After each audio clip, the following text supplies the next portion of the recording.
It's now everybody's favorite part of the school year, working in clay. We will be using white low fire earthenware, which is a type of clay that gets fired at very low temperatures and turns into ceramic in the kiln. The clay will be pre-divided into little chunks and cubes like this.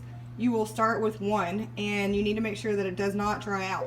Everyone will need to keep their clay in a Kroger bag, and you're going to need to wrap it up really tight to keep the air out.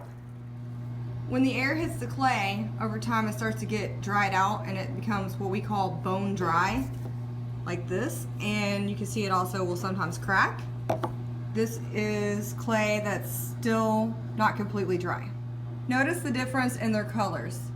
If you have not finished your project and you want to continue working the next day, you're going to need to cover your clay with a wet paper towel to keep it moist.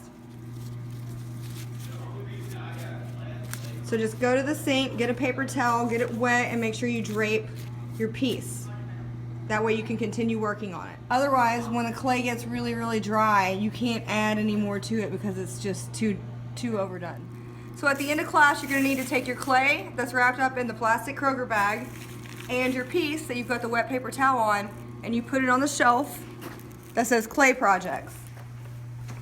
Make sure you put it all the way to the back so you leave space for other people to put their projects right here. Then at the end of every school day, I spray all the clay with a water bottle so it stays damp overnight and you can continue working on it the next day. When we do a pinch pot, you're going to start with a medium-sized amount of clay. And you're just going to shape it with your fingers. This clay is really wet, so we might have to shape it today, let it dry out a little bit more, and then continue adding to it tomorrow, because with it being this wet, it's only going to allow us to do so much. It will collapse if we keep working on it for too long. But with a pinch pot, you just use your fingers to pinch the clay into the shape of a pot or a cup, and then we're going to add details to that later. So we have a variety of clay tools that I'm going to explain. Most important is that you understand that slip is clay mixed with water. And it's basically just sort of powdery clay that we mix with water, and you will use like an old brush to put that on because this acts like glue between two pieces of clay. When you are attaching two pieces of clay, especially after the clay has had some time to dry, you need to have a rough edge to scrape up the surfaces of the clay. So this tool has a rough edge. This one. Or you could even use a fork or a knife if it has like a rough edge on it. When we make a coil, when we first start out, our clay is really wet, so we don't have to score and slip it because the clay will just automatically blend together. And when you start on any coil project, you're going to need to take one of the tools that has a rounded edge, and you're going to need to do what's called weld your coils together. But basically you just blend them, and we call that welding. And we want to do this so that the clay sort of starts to become one piece. And we only do this on the inside. We don't have to do this on the outside of our projects. See how I've just blended that together? Ready? If we let our clay sit and it gets a little dried out, we need to do something called scoring, where we rough up the surface of the clay with a tool that lets us scratch it. This is called scoring. So you want to score the surface of the clay, and then we apply slip, which is that glue that I mentioned, over top of where we scored. You want to put the glue on, put the slip on, and then you will begin attaching your next piece of clay. So that glue holds the clay together. Then once that gets set, you can then blend or weld your clay again with the rounded tool. I have sculpted an eyeball that I want to attach to my pinch pot. So I'm going to score the surface of the pot, get it nice and rough. Then I will apply slip to that. And then I will attach the eyeball.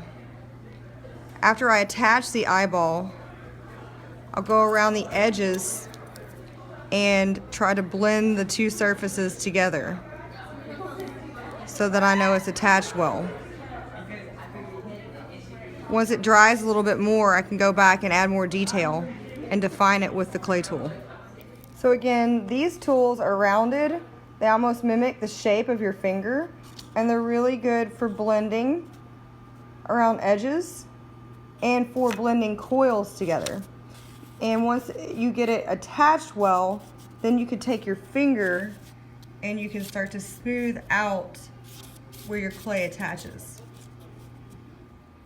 This is called a ribbon tool, and it has two different edges. And basically it can be used to remove chunks of clay and to create patterns.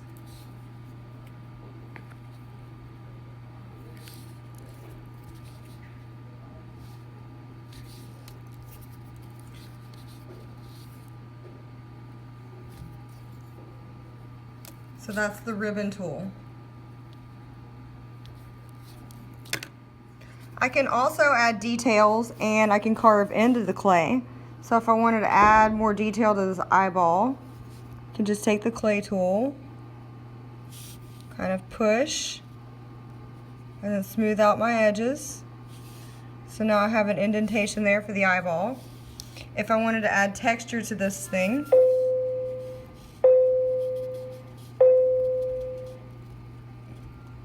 just press, drag, or depress the clay somehow with the tool. You can add patterns like lines. However, this clay right now is very wet, so it's not making very good textures. You're going to want to wait until your clay is a little drier. After you've had your clay out and once you've been messing with it for a while, it starts to become a little bit dry. So when you put it in your bag at the end of class, you might want to grab a water bottle and spray some water in it just to keep it damp. So this clay got dried out.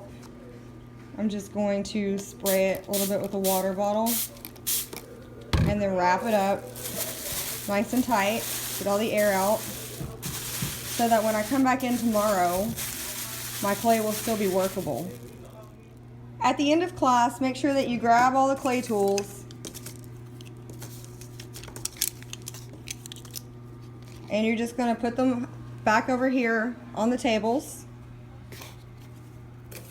and put the tools away so that everything stays organized. And the last thing I want to say is, do not just help yourself to the clay. Always make sure you ask before taking more clay, because we need to recycle and reuse the clay. Good luck on your quiz, and thanks for watching.